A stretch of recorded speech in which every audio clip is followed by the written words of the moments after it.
اب آئیے ہم آگے بڑھتے ہیں کہ حدیث کے اللہ کے نبی صلی اللہ علیہ وسلم کی حدیث قبول کرنے کے اعتبار سے آدمی میں احتیاط کا مزاج ہونا چاہیے، یا وہ یہ کہے کہ سب چلتا ہے، نبی کے نام سے کچھ بھی بولو ہم کو چلتا ہے، یہ مزاج زیادہ اچھا ہے؟ یا نبی کے نام سے بولو گے تو سوچ سمجھ کے بولو، ہم بھی سوچ سمجھ کے لیں گے، واقعی نبی کی بات ہوگی تو ہی لیں گے، نہیں تو نہیں؟ دونوں میں سے کون سا مزاج صحیح ہے؟ تو ہم آج کے درس میں اس کو دیکھیں گے، اور صحابہ کا اس بارے میں کیا طرز عمل تھا۔ عبید بن عمیر رحمہ اللہ کہتے ہیں، استأذن ابو موسیٰ علی عمر فَكَأَنَّهُ وَجَدَهُ مَشْغُولًا فَرَجَعَ۔ ابو موسیٰ اشعری رضی اللہ تعالیٰ عنہ نے عمر رضی اللہ تعالیٰ عنہ سے اندر آنے کی اجازت مانگی۔ فَكَأَنَّهُ وَجَدَهُ مَشْغُولًا، شاید وہ بزی تھے، مشغول تھے۔ یہ کب کی بات ہے؟ جب عمر رضی اللہ تعالیٰ عنہ مسلمانوں کے خلیفہ تھے۔ فرجع، تو ابو موسیٰ اشعری واپس لوٹ گئے، رجع لوٹنا۔ فقال عمر الم اسمع صوت عبداللہ ابن قیس، ان کے پاس کوئی تھا، تو عمر رضی اللہ تعالیٰ عنہ سے کہا کہ کیا یہ آواز جو ہم نے سنی وہ ابو موسیٰ کی نہیں تھی؟ انہی کی تھی نا؟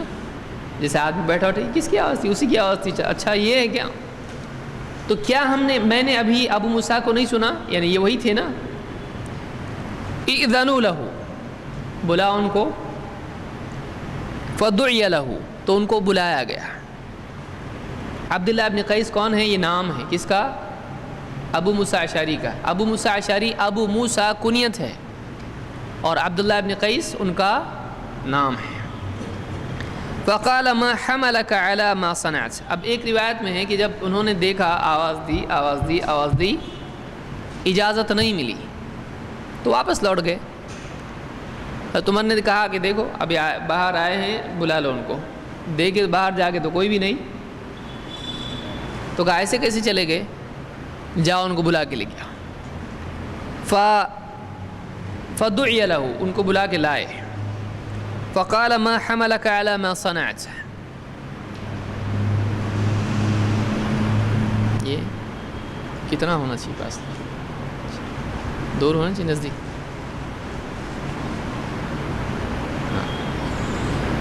تو عمر رضی اللہ تعالیٰ نے کہا کہ ما حملک علی ما صنعت، جو کچھ تم نے کیا کیوں کیا، یا اس کو ترجمہ ہم کریں گے تو جو کچھ تم نے کیا اس پر کس چیز نے تم کو آمادہ کیا، کیا وجہ ایسا کرنے کی، یعنی آواز دے کر چلے گئے، ایسا کیوں؟ فقال انا كنا نؤمر بهذا، ابو موسیٰ اشعری رضی اللہ تعالیٰ نے کیا جواب دیا؟ ہم کو ایسا ہی حکم ملا ہے، ایسا ہی حکم ہم کو ملا ہے، ہم کو ایسا ہی حکم دیا جاتا تھا۔ قال فأتنی علی هذا بینہ او لأفعلن بک، سمپل، شارٹ اینڈ سویٹ۔ حضرت عمر نے کیا کہا؟ جو تم کہہ رہے ہو اس پر دلیل لاؤ، نہیں تو تمہاری خبر لوں گا۔ یعنی تم یہ کہہ رہے ہو کہ ہم کو یہ حکم ملا ہے کہ ایسا کرنا چاہیے، دلیل لاؤ، ایویڈنس۔ آپ دیکھیے حضرت عمر رضی اللہ تعالیٰ عنہ ایک بات کے قبول کرنے کے لیے کیا مانگ رہے ہیں؟ دلیل۔ اور آج جو بھی دلیل مانگے وہ کیا ہوتا ہے؟ ذلیل۔ فوراً آدمی عالم صاحب سے بولے، عالم صاحب، وہ بھی اتنا غصے سے نہیں کہ خبر لوں گا تمہارے، ایسے بولتا ہے آدمی، عالم صاحب بتاؤ ہم کو، نہیں تو تمہاری خبر لیں، ایسا نہیں بتا۔ عالم صاحب اس کی کوئی دلیل ہے کہ ذرا بتائیں گے تو بہت مہربانی ہوگی۔ عالم صاحب کیا بولتے ہیں؟ سارے عالم نہیں بولتے ہیں ایسا، لیکن بہت پیارے عالم بولتے ہیں۔ کیا بولتے ہیں؟ باپ کی دلیل ہے، تو آدمی کو ذلیل کرتے ہیں۔ جو آدمی دلیل مانگتا ہے وہ آدمی بولے گا میرے پاس تو نہیں ہے، تو پھر جاؤ پہلے باپ کی دلیل لاؤ۔ یہ کوئی طریقہ ہے؟ سلف میں معمول نہیں تھا۔ اگر کوئی آدمی دلیل مانگتا ہے تو وہ زیادہ علم چاہ رہا ہے، اور زیادہ علم چاہنے والے کو علم نہ دینا قیامت کے دن آگ کی لگام لگائے جانے کا حقدار بننا ہے۔ حدیث میں کیا ہے؟ من سئل عن علم فکتمہ الجم یوم القیامت بلجام من نار، کہ جس آدمی سے علم کی بات پوچھی جائے اور وہ اس کو چھپا لے، بتائے نہیں، تو قیامت کے دن اس کو آگ کی لگام پہنائی جائے گی۔ تو دلیل مانگنا سلف کا طریقہ رہا ہے۔ عمر رضی اللہ تعالیٰ نے کیا کہا؟ جو بول رہے ہو اس پہ دلیل لاؤ ورنہ تمہاری خبر لوں گا، یعنی اگر تم نے بس ایسے ہی بول دیا ہے تو تمہاری خبر نہیں، تمہاری حالت بگاڑ دوں گا۔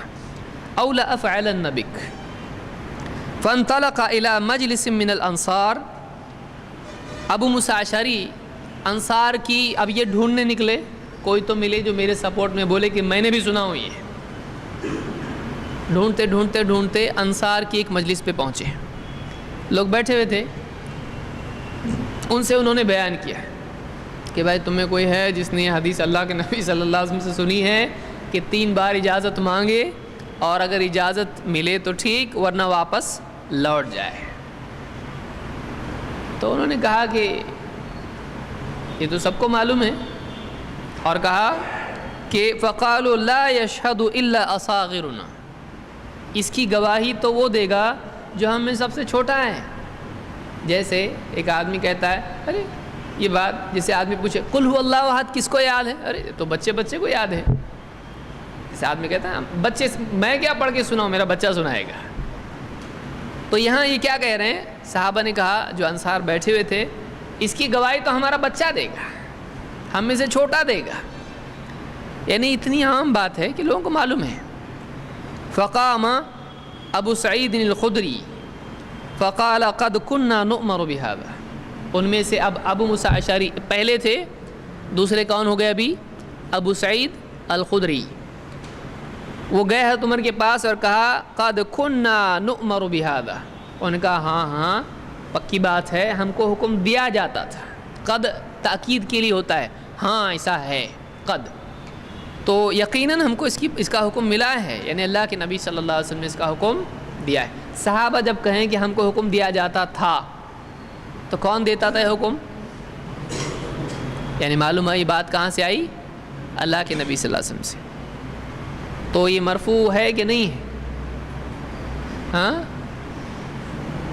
اب بولیے کیا رہتا مرفوع؟ ایسا مت بولو آپ لوگ۔ مرفوع ہے یا موقوف ہے؟ کیا ہے؟ یا مقطوع ہے؟ مقطوع ہے یا موقوف ہے؟ ہاں اچھا، فی حکم المرفوع ہے، یعنی یہ مرفوع ہی کے حکم میں ہے، لیکن اس کو مرفوع بھی کہا جا سکتا ہے، کوئی حرج اس میں نہیں ہے۔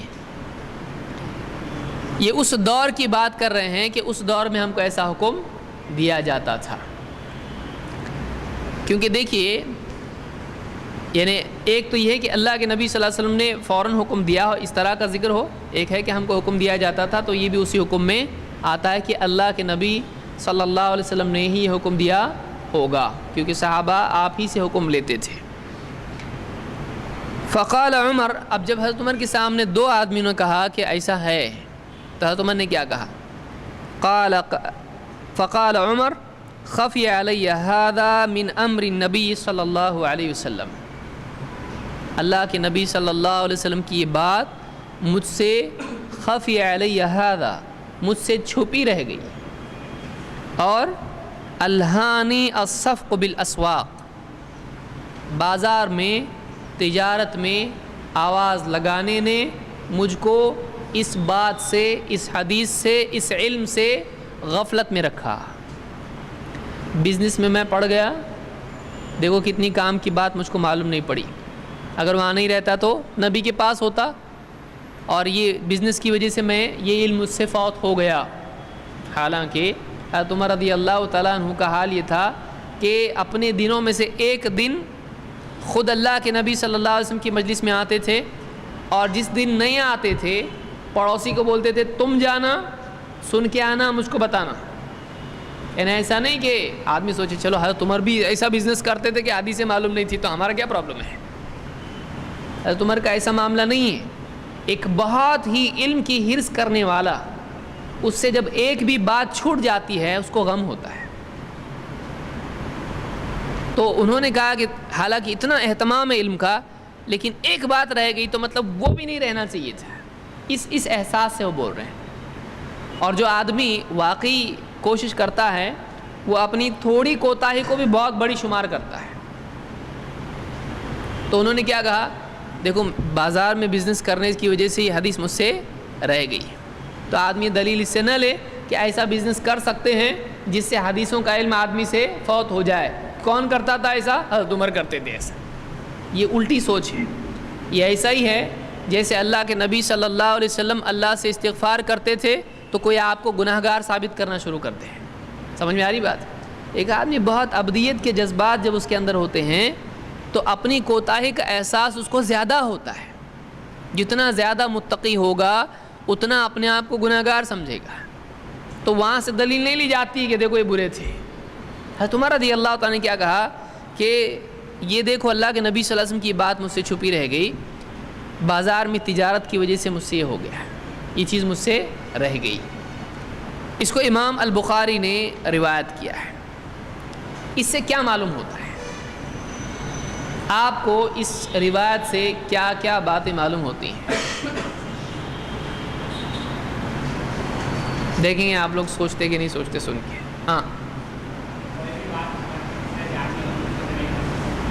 کوئی بھی بات اگر واقعی صحیح ہے یا نہیں جاننا ہے تو اس کے لیے کیا کرنا چاہیے؟ خبر لوں گا بولنا چاہیے۔ صحیح ہے؟ کیا کرنا چاہیے؟ دلیل مانگنا چاہیے۔ خبر لینے والا لے گا، ہر آدمی خبر لینے والا ہوتا ہے۔ اگر ایسا بولیں گے تو لوگ ہماری خبر لیں گے، بولیں گے حضرت عمر کا جملہ ہے، تو سنت سمجھ کے حضرت عمر کی اگر کوئی بولے گا کہ دلیل لا اور نہ تمہاری خبر لوں گا، صحیح ہے؟ یہ حضرت عمر خلیفہ ہے مسلمانوں کے، اور وہ خلیفہ نہیں تھے تب بھی ایسے مضبوط تھے، اور پبلک مانتی تھی کہ بابا آپ ایسے ہیں، ان سے ڈرتے تھے، ان سے شیطان بھی ڈر کے بھاگتا تھا۔ تو ہم لوگوں کے لیے وہ جملہ نہیں۔ ہم لوگ کیا کریں؟ ہم لوگ دلیل مانگیں۔ کسی بھی چیز کی صحت اگر معلوم کرنا ہے، اوتھینٹسٹی اگر معلوم کرنا ہے تو اس کا طریقہ کیا ہے؟ دلیل لاؤ، اس کی دلیل چاہیے۔ صحابی نے کیا کیا؟ اپنے لیے ایک اور آدمی ڈھونڈا جو اس بات کی تصدیق کر سکے کہ میں جو بول رہا ہوں واقعی مجھ سے غلطی نہیں ہوئی بولنے میں صحیح بول رہا ہوں، ایسا کوئی اور گواہ ہے کیا؟ تو معلوم ہے ایک کے ساتھ دوسرا اگر ہو جائے تو اس کو کیا ہو جاتا ہے؟ سپورٹ ہو جاتا ہے۔ پھر اور کیا معلوم ہوا اس سے؟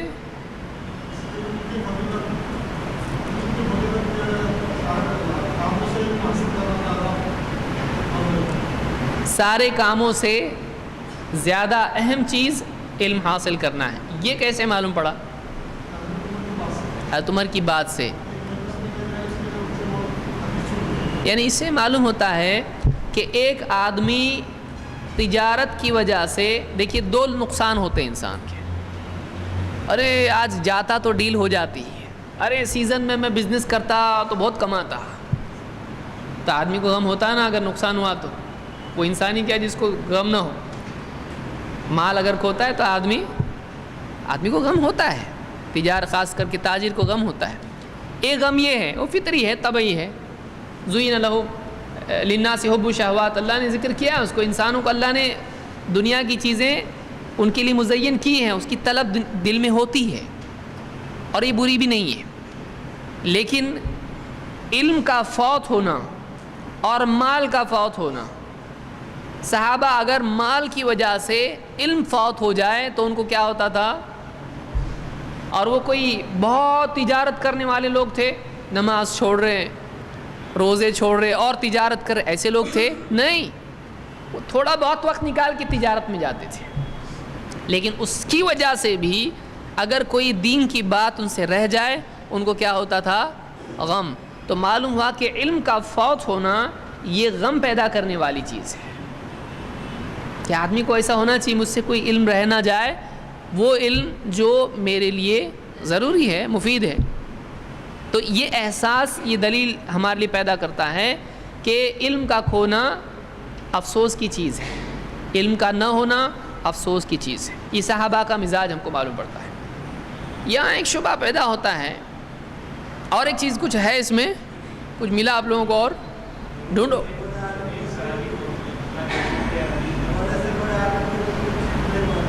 بڑے سے بڑا عالم بھی کوئی چیز اس کو نہیں معلوم, ایسا ہو سکتا ہے.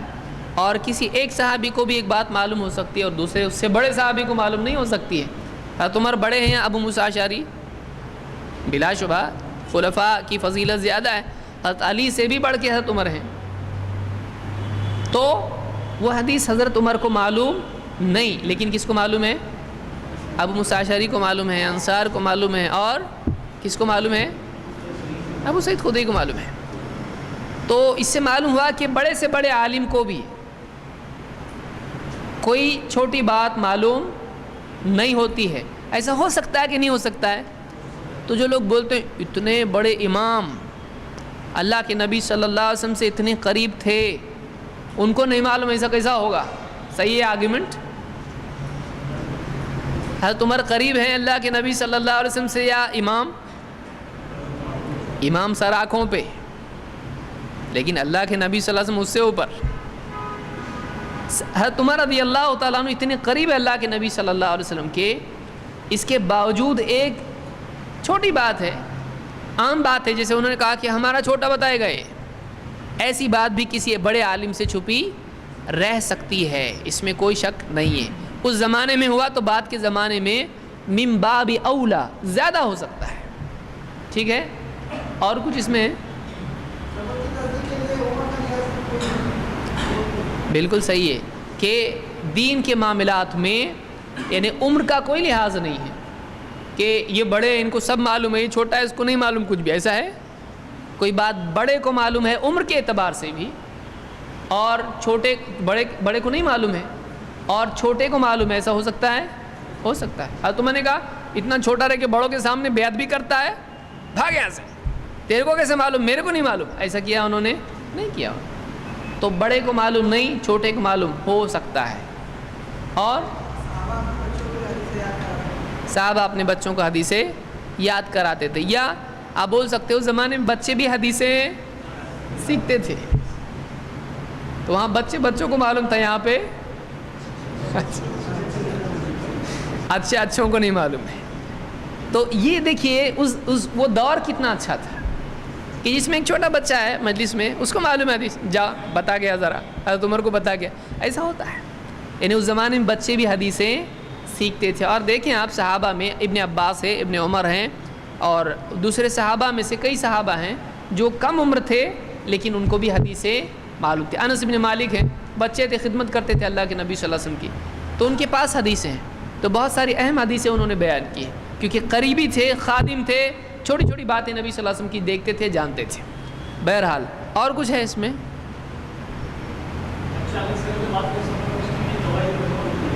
بچہ اگر صحیح بات بولے تو اس کی بھی گواہی معتبر ہوتی ہے. یعنی اتنا بچہ چھوٹا نہ ہو کہ وہ تمیز نہ کر سکتا ہو. یعنی بچہ ایکچولی اس کو بچہ نہیں بولیں گے, اگر وہ بالغ ہے لیکن کم عمر ہے, بالغ ہو چکا ہے, تو اس کی خبر معتبر ہوتی ہے. اس سے کم بھی اگر تمیز کرتا ہے, صحیح غلط میں تمیز کرتا ہے, جھوٹ سے بچتا ہے, تو اس کی خبر لی جائے گی کہ نہیں. اس لیے کہ بہت سارے صحابہ جیسے حسن ابن علی رضی اللہ تعالیٰ عنہ ہیں, یا دوسرے صحابہ ہیں, محمود ابن ربیعہ ہے, اور بھی صحابہ ہیں, تو انہوں نے یعنی حدیث بیان کی اور علماء نے لیا ہے اس کو, علماء نے اس کو لیا ہے. ایک صحابی کہتے ہیں میں کنویں کے پاس تھا, اللہ کے نبی صلی اللہ علیہ وسلم نے منہ میں پانی لیا اور میں منہ پہ پچکاری ماری. چھوٹے بچے تھے وہ. بعض لوگوں نے اس کا بھی اعتراض بنایا حدیث کا انکار کرنے کے لیے. دیکھو نبی ایسا کر سکتا ہے, کیوں نہیں کر سکتا ہے, آپ نہیں کرتے؟ پیار سے اگر کوئی کرے اس طرح سے تو کیا مسئلہ ہے؟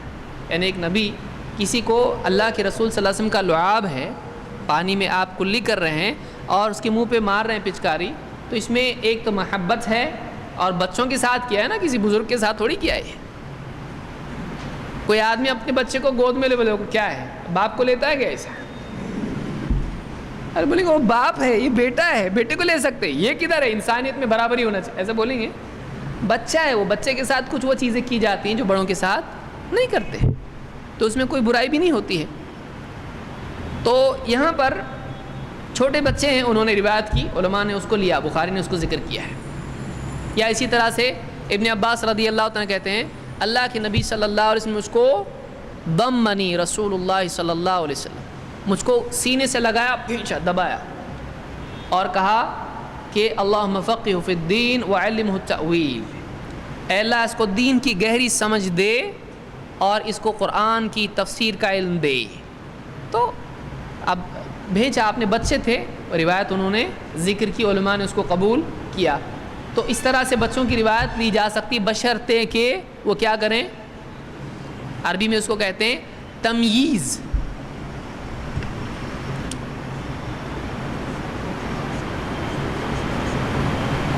دو یا ہوتے ہیں اس میں عربی میں، ہمارے اردو میں نہیں ہوتے ہیں۔ تمیز، تمیز سے بیٹھ، تمیز سے بیٹھ کا کیا مطلب ہے؟ تمیز یعنی ہاں ادب سے، تمیز یعنی ادب۔ تمیز کا مطلب کیا ہے دیکھیں گے، ہاں سمجھداری، امتیاز برتنا۔ قرآن میں اللہ تعالیٰ فرماتا ہے سورہ یاسین میں،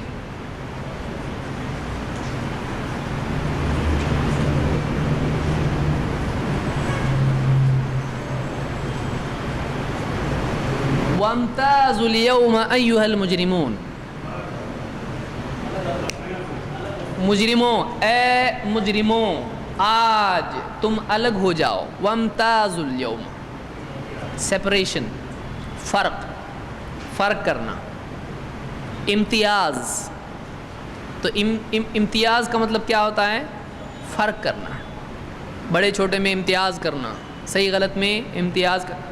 تو تمییز کا مطلب ہوتا ہے ایسا بچہ جو فرق کرتا ہو، یہ اچھا ہے، یہ برا ہے، یہ صحیح ہے، یہ غلط ہے۔ جب اتنی عمر ہو جائے اس کی تو اس کی بات لی جائے گی، ورنہ نہیں۔ سمجھ میں آیا؟ یعنی بچے بعض لوگ بولتے ہیں بچے ہمیشہ صحیح بولتے ہیں، یہ سب سے بڑی غلط بات ہے۔ بچے ہمیشہ سچ بولتے ہیں، ایسا نہیں ہے۔ علماء نے بچوں کی روایت لی ہی نہیں ہے اسی وجہ سے کہ بچے فرق نہیں کرتے ہیں۔ دیکھیے کتنی سینسیبل بات ہے، اور یہ پریکٹیکل بات ہے۔ بچے کو آپ ایسا بولو تو ایسا بولتا ہے، ویسا بولو تو ویسا بولتا ہے، ضروری نہیں ہے۔ بچے کو جھوٹ بولنے کی برائی معلوم نہیں ہے، اس لیے جھوٹ بول دیتا ہے وہ۔ اور آپ اس کو ٹرائی کر کے دیکھو، یہ تو مطلب آپ خود اپنے بارے میں بھی سوچ سکتے ہیں، زیادہ بڑی دلیل کی ضرورت نہیں اس کے لیے۔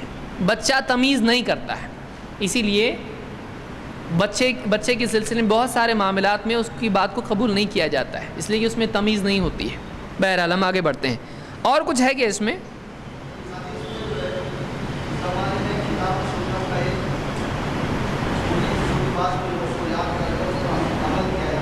یعنی اس زمانے میں کتاب و سنت کا علم، خصوصاً حدیث کا علم عام تھا۔ صحابہ حدیث کا بھی اہتمام کرتے تھے اور حدیث بھی دین میں دلیل ہو جاتی تھی۔ کیا یہ بات قرآن میں ہے کہ 3 بار اگر اجازت نہیں ملے تو واپس چلے جاؤ؟ ہے؟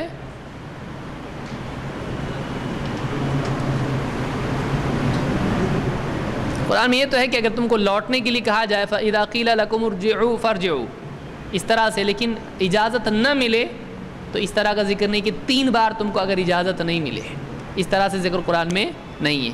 تو معلوم ہے کہ اگر کوئی بات قرآن میں نہیں ہے اور حدیث میں ہے تب بھی صحابہ اس کو قبول کرتے تھے، ٹھیک ہے۔ اس حدیث پہ کچھ لوگوں نے، منکرین حدیث نے اس سے فائدہ اٹھانے کی کوشش کی ہے۔ کیسا؟ انہوں نے کہا دیکھو صحابی معتبر نہیں ہے، حضرت عمر نے لی ان کی حدیث، ابو موسیٰ اشعری ایک حدیث بیان کر رہے ہیں، حضرت عمر نے لی وہ حدیث، تو معلوم ہوا کہ صحابی دلیل نہیں ہے۔ صحیح ہے، ہم تھوڑا دیکھتے ہیں کہ کیا کیا اس میں ہے۔ بہت سارے لوگ اس سے صحیح چیز سے غلط بھی لے سکتا ہے نا آدمی۔ انگور کا شربت بھی بن سکتا ہے اور شراب بھی بن سکتی ہے، انگور کا قصور نہیں ہے اس میں، جو بنا رہا ہے اس لنگور کا قصور ہے اس میں۔ اچھی چیز سے غلط استعمال بھی کیا جا سکتا ہے۔ دیکھیے آپ کو حق بھی معلوم ہونا چاہیے، باطل بھی معلوم ہونا چاہیے، حق کے ڈیفنس کے لیے بھی معلوم ہونا چاہیے باطل کا رد بھی معلوم ہونا چاہیے، تب آپ کی گاڑی چلے گی، ورنہ بھولا بھالا حق جانتا ہے نہیں چلے گا دنیا میں۔ کوئی آدمی ایسا نہیں ایسا بولا تو ارے ہاں نا ایسا ہو سکتا ہے، وہ ایسا نہیں، بھولا بھالا بن کے نہیں چلنا چاہیے۔ اس لیے محدثین بہت شارپ لوگ تھے، بہت عقل مند، کوئی ایسا بولے برابر جواب دیتے ہیں اس کا، ایسا ہونا چاہیے۔ سیکنڈ راؤنڈ تک رہنا چاہیے آدمی، فرسٹ راؤنڈ تک نہیں خالی، جب وہ کچھ کرے اس کے بعد جواب دینے آنا چاہیے، واقعی تب جا کے حق غالب آتا ہے۔ تو یہاں تم نے حضرت ابو موسیٰ اشعری کی روایت لی تو وہ معتبر نہیں تھے ان کے نزدیک، اس لیے ابو موسیٰ اشعری کی روایت نہیں لینا چاہیے۔ اگر کوئی بولے تو آپ کیا بولو گے؟ آدھا علم ڈینجر رہتا ہے، صحیح ہے، لیکن ٹھیک ہے آدھا علم ہمارا ایسا ہے، تمہاری حدیث میں سے ہم بتا رہے، تم کیوں نہیں مان رہے اس کو؟ کیا حضرت عمر نے ابو موسیٰ اشعری کی روایت لی یا نہیں لی؟ اکیلے کی لی؟ اکیلے کی لیے نہیں، کوئی آدمی اس سے بولتا ہے، اب کچھ لوگ یہ بولتے ہیں اس سے کہ خبر واحد دلیل نہیں ہے، یعنی اگر فرد روایت ہو، ایک راوی روایت کرے غریب روایت، دلیل نہیں ہے، ایک اور دو بولیں تو دلیل ہے، تو لیں گے اس کو بات کو؟ روایت بتا رہی نا آپ کو، حضرت عمر کا طریقہ علیکم بسنتی و سنت الخلفاء الراشدین، کہاں گئے آپ کی حدیث؟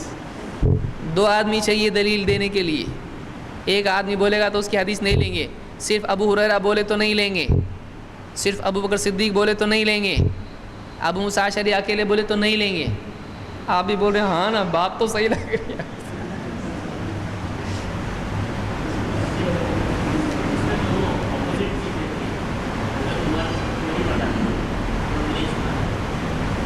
ٹھیک ہے نہیں پتا ہے، لیکن لیں گے جب تو ہم دو سے لیں گے، ایک سے نہیں لیں گے، تو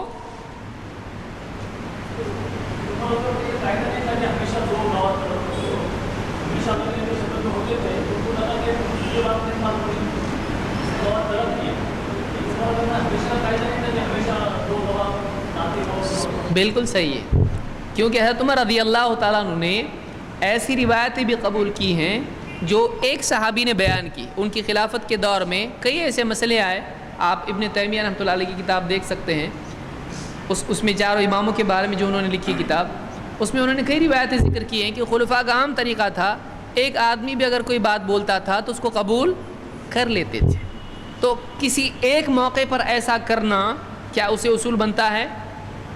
کبھی اگر دو آدمی مانگ رہے ہیں اور کبھی ایک آدمی سے بھی لے لیتے ہیں تو کیا اس سے قاعدہ بنتا ہے کہ دو ہی چاہیے؟ نہیں، کیونکہ وہاں قاعدہ ٹوٹ گیا نا کہ ایک بھی چلتا ہے، اگر ایک مرتبہ بھی ایک سے روایت لے لیں تو بات چلتی ہے۔ جیسے کہاں لیے تھے اسے بتائیے؟ ہاں سمجھ میں آ رہا ہے؟ آپ یاد آئے ہوگا آپ کو، تقدیر میں آپ نے کچھ سنا تھا کہ حضرت عمر رضی اللہ تعالیٰ نے وبا جہاں پھیلی ہے وہاں جائیں کہ نہیں جائیں، ہم باہر ہیں کسی علاقے میں پلیگ بیماری پھیلی ہوئی ہے، اس علاقے میں انٹری کرنا چاہیے یا نہیں کرنا چاہیے، اس بارے میں حضرت عمر نے کیا کیا تھا یاد ہے کسی کو؟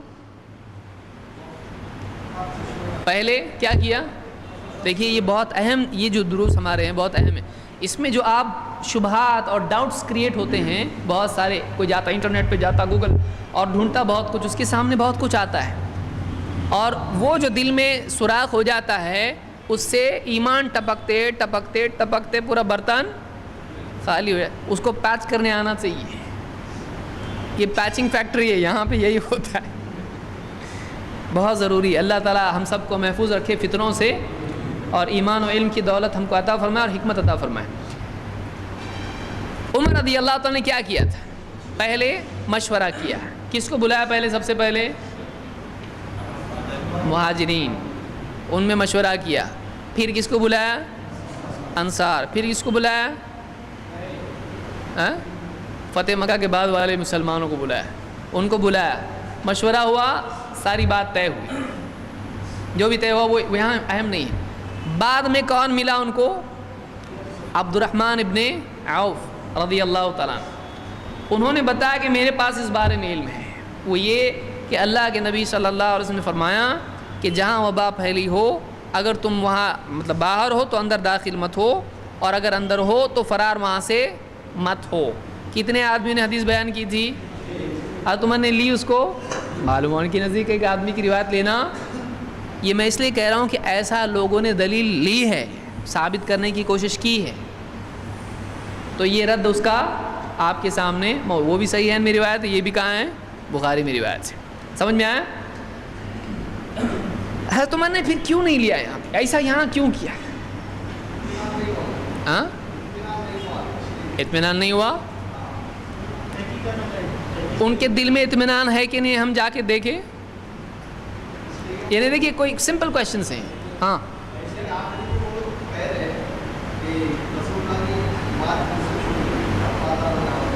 مجھ سے چھوٹ گئی، یعنی آخر میں مان لیا اس کو کہ یہ بات صحیح ہے، ٹھیک ہے. یعنی حضرت عمر حدیثوں کو مانتے تھے. ہم آگے آئیں گے انکار حدیث جب ہم لیں گے انشاءاللہ مستقل کورس کے طور پر، اس میں سارے اعتراضات آئیں گے. حضرت عمر نے حضرت ابو ہریرہ کو منع کیا تھا حدیث مت بیان کرو، صرف قرآن بیان کرو.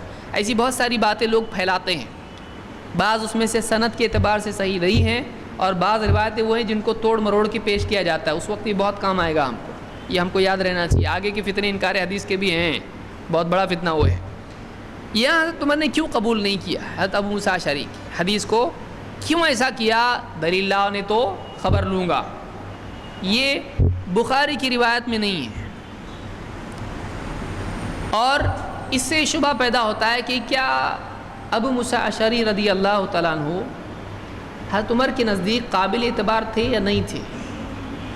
تو موطا کی روایت میں یا ابو داؤد کی روایت میں اور بھی کتابوں میں یہ الفاظ ہیں کہ عمر رضی اللہ تعالیٰ عنہ نے ابو موسیٰ اشعری رضی اللہ تعالیٰ عنہ سے کہا. ایک صحابی گئے اور حضرت عمر کو ڈانٹا، کہا کہ آپ اللہ کے نبی صلی اللہ علیہ وسلم کے صحابہ کو ایسے ستاتے ہو، یعنی ایسا ڈراتے ان کو کہ جاؤ دلیل لے کے آؤ، تمہاری دیکھو ابھی خبر لیتا ہوں میں.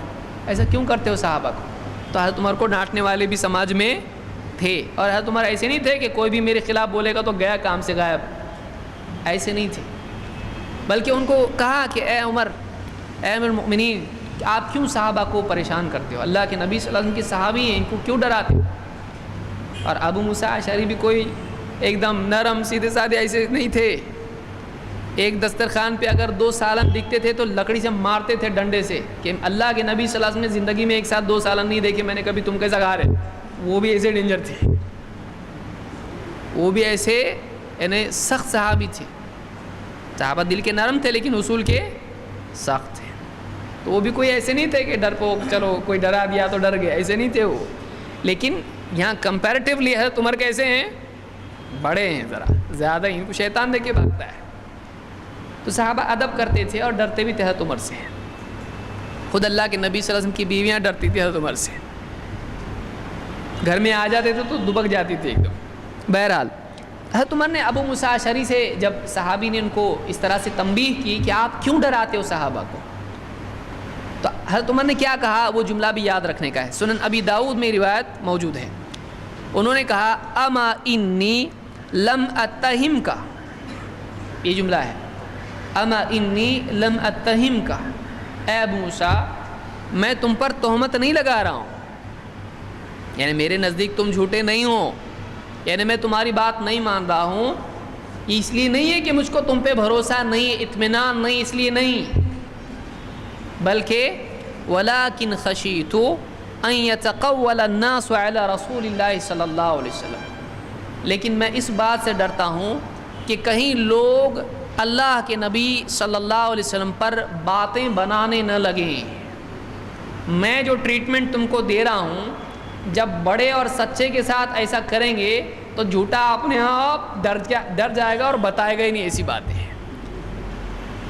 دیکھیے حضرت عمر کیا کہہ رہے ہیں، میں تم کو جھوٹا نہیں بولتا ہوں، تم سچے ہو میرے سامنے، میں تمہاری بات مانتا ہوں، تم پر اعتماد ہے مجھ کو، لیکن مجھے ڈر ہے کہ اگر ایسا نہیں کیا جائے گا، اگر دلیل لاؤ، جلدی بتاؤ کون ہے تمہارا گواہ، کہاں سے سنا تم نے اس کو، اور کوئی ہے کہ نہیں ہے، اگر ایسا نہیں کریں گے تو جھوٹ بولنے والے کیا کرنا شروع کر دیں گے؟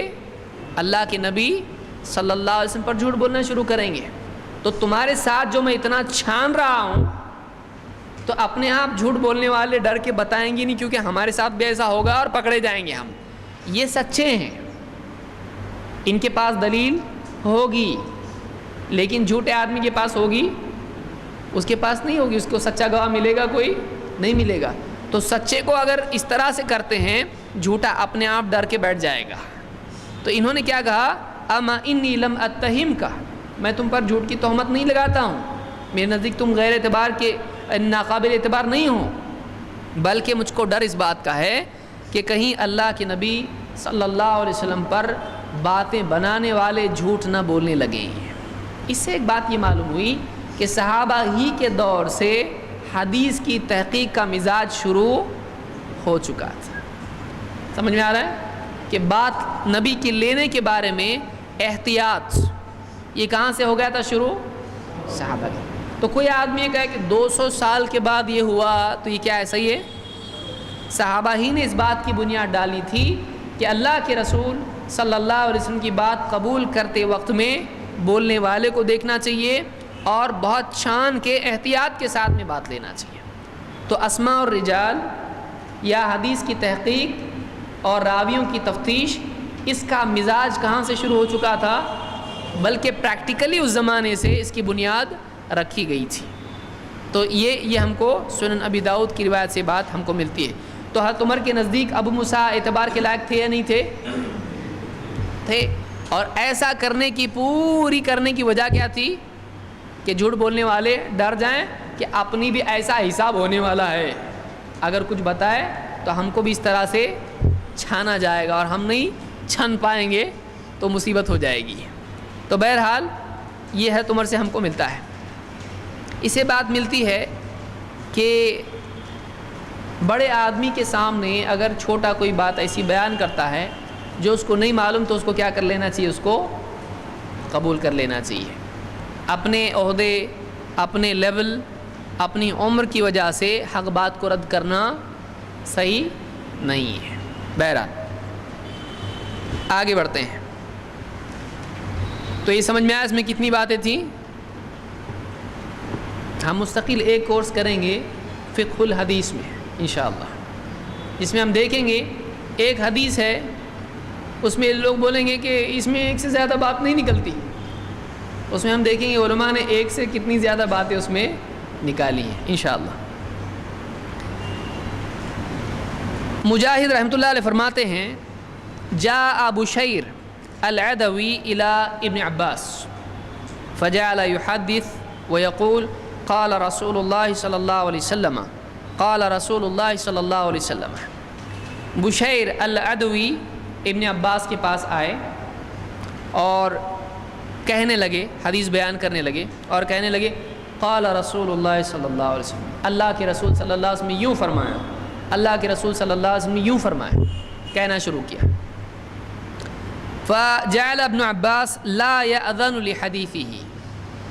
ابن عباس رضی اللہ تعالیٰ عنہ ان کی حدیث کی طرف دھیان بھی نہیں دینے لگے، نہیں سن رہے ہیں. ولا ينظر الیہ، اور دیکھا تک نہیں کہ کیا بول رہے ہیں. فقال اے ابن عباس، کیا کہا؟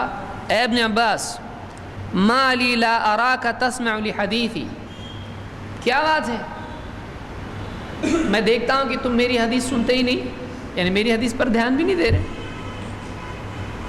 احدثک عن رسول اللہ صلی اللہ علیہ وسلم ولا تسمع، میں آپ سے اللہ کے رسول صلی اللہ علیہ وسلم کی حدیث بیان کر رہا ہوں اور آپ نہیں سنتے. فقال ابن عباس انا كنا مرة اذا سمعنا رجلا يقول قال رسول اللہ صلی اللہ علیہ وسلم ابتدرته ابصارنا واصغينا الیہ بآذاننا. ایک دور تھا، مرتن ایک زمانہ تھا، ایک وقت تھا کہ جب کوئی آدمی اس کو ہم کہتے سنتے کہ اللہ کے رسول صلی اللہ علیہ وسلم نے یوں فرمایا، جب ایسا کوئی کہتا ابتدرت ابصارنا، فوراً ہماری نگاہیں اس کی طرف متوجہ ہو جاتی، واصغینا الیہ بآذاننا، اور ہمارے کان ہم اس کی طرف دھرتے. جیسے کسی کو سنتے اللہ کے رسول صلی اللہ علیہ وسلم نے یوں فرمایا، فوراً ہم دیکھتے کون ہے، کون بتا رہا ہے نبی کی بات، اور کان ہماری ساری باتوں سے ہٹ کے اس کی بات کی طرف چلے جاتے. ایک دور تھا ایسا، ایک زمانہ تھا ایسا. فلما رکب الناس الصعب والذلول، لیکن جب لوگوں نے اونچا نیچا راستہ اختیار کیا، لم نأخذ من الناس الا ما نعرف، جب لوگوں نے اونچا نیچا راستہ شروع کر دیا، یعنی گھٹانا بڑھانا شروع کر دیا اور حدیث کے سلسلے میں گڑبڑ شروع کر دی، تو ہم اسی سے لیتے ہیں جس کو ہم پہچانتے ہیں، یا ہم وہی باتیں لیتے ہیں جن کو ہم پہچانتے ہیں کہ واقعی اللہ کے رسول صلی اللہ علیہ وسلم کی بات سے، تو ہم ایسی باتوں پہ دھیان ہی نہیں دیتے ہیں جو اعتبار کے لائق نہ ہو۔ کیوں؟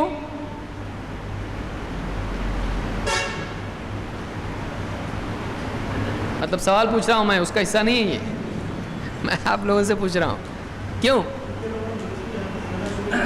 تو حدیث نہیں سننے کا؟ تو اس سے کیا معلوم ہو رہا ہے؟ ابن عباس کے قول کا خلاصہ کیا ہے؟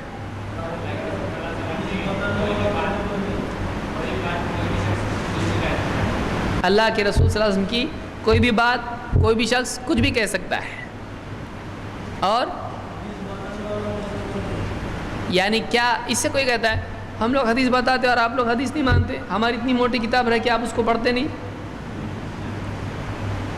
اتنی بڑی بڑی حدیثیں اس میں ہیں آپ نہیں پڑھتے اس کو، تو اتنی اچھی کتاب ہے، اتنی موٹی کتاب ہے، فل کتاب ہے ایک دم، اس کو آپ نہیں پڑھتے، تو یہ بھی تو حدیث ہے، یہ بھی تو نبی کے نام سے بیان کی جا رہی ہے۔ تو صحابہ کے دور میں حدیث وہ ایک آدمی بتا رہا ہے قال رسول، وہ دھیان دے رہے ہیں اس طرف، بعض لوگ کیسا بولتے ہیں بھائی اللہ کے دین کی بات ہو رہی ہے آپ جا رہے ہو اٹھ کے، ایسا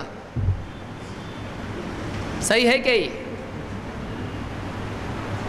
تو واقعی ایسی مجلس اگر ہو جس میں احتیاط کے ساتھ سچی باتیں اللہ اور اس کے رسول کی بیان ہوتی ہوں اور بدعت خرافات اور کچھ ٹیڑھاپن اس میں نہ ہو، تب تو یہ بات بولی جا سکتی کہ مت جاؤ، وہ بھی واجب نہیں ہے، کیونکہ کوئی آدمی کسی حاجت سے جا سکتا ہے تو اس کی اپنی کوئی ضرورت ہو سکتی ہے، لیکن کیا ایسی مجلسوں پر یہ لاگو ہوتا ہے جہاں پر احتیاط نہیں ہوتا ہے؟ تو کیا ایسی بات کوئی آدمی نہ سنے تو گناہ گار ہوگا؟ کوئی مجلس ہے جس میں لوگ اب بد احتیاطی کے ساتھ بات کرتے ہیں اور اللہ کے نبی صلی اللہ علیہ وسلم کی ایسی بھی حدیثیں بیان کرتے ہیں جو قابل اعتبار نہیں ہے، اور بولتے قال رسول اللہ صلی اللہ علیہ وسلم، تو کیا یہ واجب ہے کہ آدمی سنے؟ نہیں، ضروری نہیں ہے۔ کیوں؟ اس لیے کہ وہ جھوٹ بھی ہوتا ہے، صحیح بھی ہوتا ہے، غلط بھی ہوتا ہے، اس میں خطا بھی ہوتی ہے، صحیح بھی ہوتا ہے، ضعیف بھی ہوتا ہے، تو ایسی مجالس میں بیٹھنا لازم نہیں ہے۔ تو ابن عباس نے کہا، انہوں نے کہا کہ میں حدیث بیان کروں آپ سنتے نہیں، دھیان بھی نہیں دے رہے میری طرف، تو انہوں نے کہا کہ ایک زمانہ تھا ایسا، یہ کون سے زمانے میں بول رہے ہیں؟ ایک زمانہ تھا، کس کا زمانہ ہے یہ؟ اور لوگ کیا بولتے ہیں کہ ضعیف راوی جو ہے وہ امام کے بعد آتا ہے، بولتے ہیں کہ نہیں بولتے ہیں؟ ضعیف راوی امام سے پہلے ہوتا ہے، اور صحابہ کے دور میں ہو سکتا ہے اور امام کے دور میں بیچ میں اچانک غائب ہو گئے وہ سب، ایسا ہے؟ صحابہ کے دور میں صحابہ خود بول رہے ہیں کہ ایک دور ایسا تھا کہ سب سچے تھے اور وہی بتاتے تھے جو واقعی اللہ کے نبی صلی اللہ علیہ وسلم نے کہا، لیکن پھر لوگوں نے ایسا طریقہ اختیار کیا، کیسا؟ صعب و ذلول، کہ نیچا اونچا راستہ اختیار کیا، صعب اونچا، ذلول نیچے، یعنی اضافہ کرنے لگ گئے اور گھٹانے لگے یا ٹیڑھا راستہ اختیار کیا، اونچ نیچ شروع ہو گیا، بولتے نا اونچ نیچ ہونا شروع ہو گیا۔ تو جب لوگوں نے ایسا کرنا شروع کیا تو یہ کون سے دور میں کیا؟ معلومات تبھی سے حدیث میں جھوٹ بولنا، حدیث میں کمی زیادتی کرنا کب سے شروع ہو چکا تھا؟ لیکن کون کرتا تھا؟ صحابہ؟ صحابہ نہیں کرتے تھے ایسا۔ اگر صحابہ کرتے تو صحابی خود کہتے ہیں کہ اس زمانے سے ہی تھا یہ، لیکن صحابی کیا بول رہے ہیں؟ پہلے ہم لوگ سنتے تھے، یعنی تب عام طور سے کون تھے؟ صحابہ تھے، لیکن بعد میں بہت سارے لوگ آنے لگے اور وہ صحابی نہیں تھے، تو صحابہ کے دور میں کون لوگ ہوتے ہیں؟ تو سارے تابعی معتبر ہوتے ہیں؟ وہ تابعی نہیں ہوتا ہے جو معتبر نہیں ہو۔ والذین اتبعوہم باحسان، معلوم ہوا کہ جس کو ٹیکنیکلی سمجھ لیجئے دور کے اعتبار سے صرف تابعی معلوم ہے نا آپ لوگوں کو، کہ پھر سے بتاؤں؟ 2 درس ہمارے اس کی نظر ہوئے ہیں، تابعی وہ جس نے صحابہ کو پایا لیکن ان کی اتباع کی بہتر طور پر، اس کو تابعی کہتے ہیں۔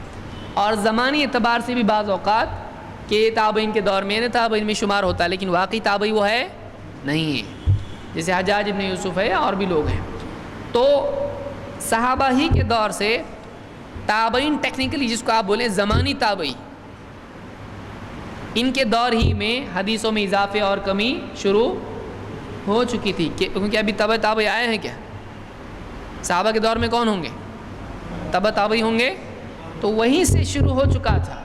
تو یہ کہنا کہ فلاں تابعین کے دور کے ہیں یعنی تابعی ہیں تو معتبر ہے، کیا یہ کافی بات ہے؟ یہ بات ہی معتبر نہیں ہے، کیونکہ صحابہ کے دور میں ایسے لوگ تھے جو حدیث گھڑتے تھے۔ جابر جعفی مثال کے طور پر امام ابو حنیفہ سے اوپر کا راوی ہے، اس دور کا راوی ہے، بالکل امام ابو حنیفہ کے دور کا۔ امام ابو حنیفہ خود کہتے ہیں اس سے بڑا جھوٹا آدمی میں نے نہیں دیکھا۔ جابر جعفی وہ تابعین کے دور کا آدمی ہے، تو کیا اس سے حدیث لیں گے؟ نہیں لیں گے۔ تو ایسے کئی راوی ہیں، ہم آگے آئیں گے اس پر بھی، جنہوں نے صحابہ سے روایت بیان کی لیکن وہ سچے نہیں ہیں، یا وہ روایت کے اعتبار سے بہت غلطیاں کرتے ہیں۔ تو اسی لیے ابن عباس کہتے ہیں کہ پہلے ہم ایسا کرتے تھے، لیکن بعد میں جب لوگوں نے اونچا نیچا طریقہ اختیار کیا تو کہتے لم نأخذ من الناس الا ما نعرف، جس کو ہم پہچان لیتے ہیں، جانچ پرکھ لیتے ہیں کہ ہاں یہ اللہ کے نبی صلی اللہ علیہ وسلم کی بات ہے، تو وہی بات ہم لیتے ہیں۔ یعنی جس کو ہم تحقیق کے بعد پہچان لیتے ہیں کہ یہ نبی کی بات ہے، اس کو ہم لیتے ہیں۔ تو معلوم ہوا کہ کیا ہر بات لینا چاہیے؟ کون سی بات لینا چاہیے؟ جس کو ہم پہچان لیں۔ کیسے؟ اب کچھ پہچاننے والے کیسے ہیں؟ چلو ذرا استخارہ کرتا ہوں میں، ایسا پہچان سکتے ہیں؟ یا کسی نے کہا کہ میرے خواب میں آیا یہ حدیث بہت صحیح ہے، سارے محدثین نے اس کو ضعیف کہا ہے لیکن یہ حدیث میرے خواب میں اللہ کے نبی نے آ کے کہا صحیح ہے صحیح ہے صحیح ہے۔ صحیح ہے؟ خواب میں اگر کسی کے کوئی آ کے کہے امام بخاری یہ میری کتاب میں نہیں ہے، یہ بہت ضعیف بولتے ہیں لوگ لیکن یہ صحیح ہے، اگر امام بخاری خواب میں آ کے بولے تو صحیح ہے؟ بہت سارے لوگ ہیں ایسے، میں فرضی طور پر نہیں کہہ رہا ہوں۔ صوفیہ کی بیماریوں میں سے ایک بیماری یہ بھی ہے کہ وہ کشف، الہام اور خواب کی بنیاد پر حدیثوں کو صحیح مانتے ہیں۔ کہتے ہیں اگر سے سند اس کی ضعیف ہے لیکن میرے خواب میں اللہ کے نبی صلی اللہ علیہ وسلم آئے اور کہا یہ حدیث صحیح ہے۔ ایسا اگر کرتے تو امام بخاری کو اور محدثین کو اتنے سفر کرنے کی ضرورت، دن بھر سوئے رہتے، خواب میں آتے رہو بولتے رہو۔ تو یہ طریقہ اسلام میں ہے؟ یہ طریقہ اسلام میں نہیں ہے۔ تو تحقیق کے بعد الا ما نعرف، جس کو ہم پہچان لیں، کہ تحقیق کریں، جیسے حضرت عمر نے تحقیق کی، تو تحقیق کر کے جب پہچان لیں کہ واقعی اللہ کے نبی صلی اللہ علیہ وسلم کی بات ہے قاعدے سے، تحقیق کے بعد تو اسی کو ہم قبول کرتے ہیں۔ معلوم ہوا کہ اسماء اور رجال کا علم اور حدیثوں کی تحقیق کا علم یہ بات کے دور کی پیداوار نہیں۔ بہت سارے لوگ کیا بولتے ہیں، یہ تھا کہ پہلے صحیح حدیث، ضعیف حدیث، معتبر، غیر معتبر حدیث چیکنگ وغیرہ اتنا سب اسماء و رجال پہلے نہیں تھا، یہ بعد میں آیا، تو یہ ثابت نہیں ہے۔ تو جب اس کو مانتے ہو تو تقلید کو بھی مانو، ایک امام کے پیچھے چلو۔ تو بہت ساری چیزیں اس طرح سے ثابت کرتے ہیں کہ یہ کہاں سے لائے تم لوگ صحیح ضعیف، تو ہم کو اس کی بنیاد کہاں سے مل رہی ہے۔ اور وہ لوگ جو منکرین حدیث ہیں وہ کہتے ہیں کہ حدیث کے بارے میں لکھی نہیں گئی تھی، چیکنگ نہیں ہوتی تھی، بعد کے دور میں محدثین نے اس کو لکھا اور چیک کیا، یہ بات بھی صحیح نہیں ہے، اس کی اصل بنیاد صحابہ ہی کے دور سے پڑ گئی تھی۔ تو امام مسلم نے اس کو اپنے مقدمے میں ذکر کیا ہے۔ تو دو واقعے ہم نے دیکھے، کون کون سے؟ حضرت عمر کا واقعہ اور دوسرا ابن عباس کا واقعہ۔ ان دو واقعات سے کیا بنیادی بات ثابت کرنا چاہ رہے ہیں ہم؟ ہاں، گھر میں گئے تو اجازت لے کے جانا چاہیے۔ واقعی ثابت کیا ہونا ہے اس سے؟ اسماء اور رجال، یعنی حدیث کی تحقیق کا مزاج صحابہ ہی سے ہے، اسی زمانے سے لوگ حدیث چیک کرنا شروع کر دیے تھے۔ آتھینٹسٹی حدیث کی دیکھ کر اس کو لینا اسی زمانے سے شروع ہو چکا تھا، یہ نیا نہیں ہے، اس لیے آج بھی ہم کو وہی کرنا چاہیے۔